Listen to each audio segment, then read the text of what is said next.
Posibleng huling laro na ni Anthony Davis sa Dallas ngayong season. Ayon yan kay Sam Saranya. Hindi pa kasi official na sina-shutdown talaga ng Dallas si Anthony Davis dahil meron pa kasing option doon na kapag nasa play-in contention pa rin ng Dallas, posibleng makalaro si AD.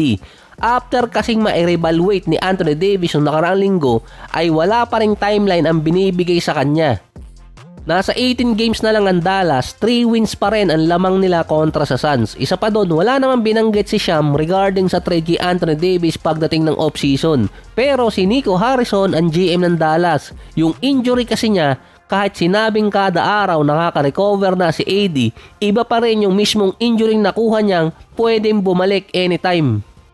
Makabalik man si AD, babalik din ang injuring nakuha niya at titingnan ng Dallas yung risk at reward na pwede nila makuha.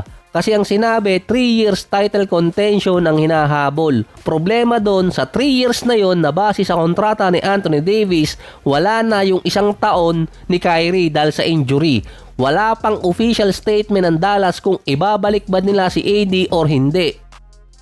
Saka mukhang naka-recover na dati si Anthony Davis since 2023 nung nasa Lakers pa siya. Nung na-trade siya, biglang nagkaroon ulit ng injury at mayroong mga nahawa pa.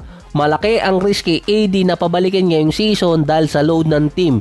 Kaya nga na-injured si Kyrie.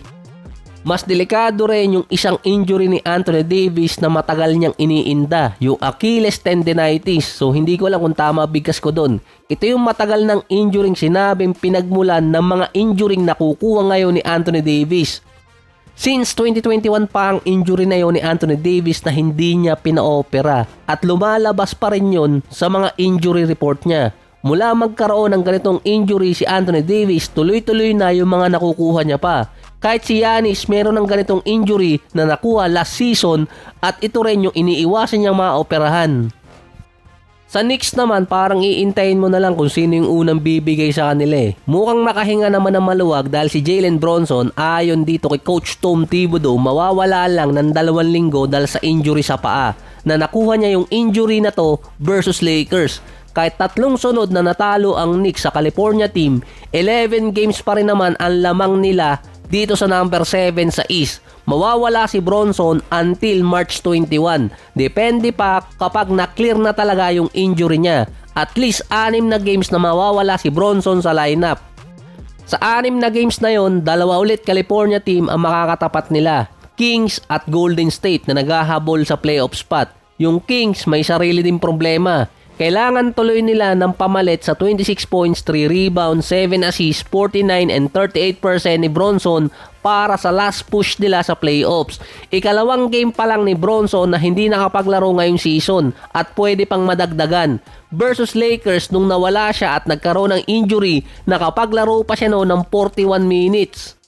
Lahat ng starter ng Knicks kasama sa top 30 na may pinakamatagal na minutong nilalaro. Ang may pinakamataas na minutes per game si Josh Hart sa buong NBA. Ang may pinakamataas namang overall minutes ay si Mikal Bridges, pang-4 si Jalen Bronson, pang-3 si Edwards, pang-5 si Tatum. Ang pinagkaiba lang ni Tatum at ni Edwards kumpara sa mga player ng Knicks, yung mga ka-teammate nila nasa outside na ng top 20 o top 30 ng minutes per game. Base pa sa standing sa average na 20 games remaining dito sa East, kailangang manalo ng Knicks ng nasa at least 8 pa or kaya matalo ng nasa 4 ang Miami, Orlando at Atlanta para masecure nila yung playoff spot. Kapag nasecure na nila yung playoff spot at hindi pa rin pinahinga ni Coach Tom Thibodeau yung mga player niya, talagang wala siyang kadala-dala. Pero kailangan munang makuha kasi talaga ng Knicks yung 8 panalo na pwede pang mabawasan yun depende kung ilang talo ang nakuha ng 3 teams na nabanggit ko kanina.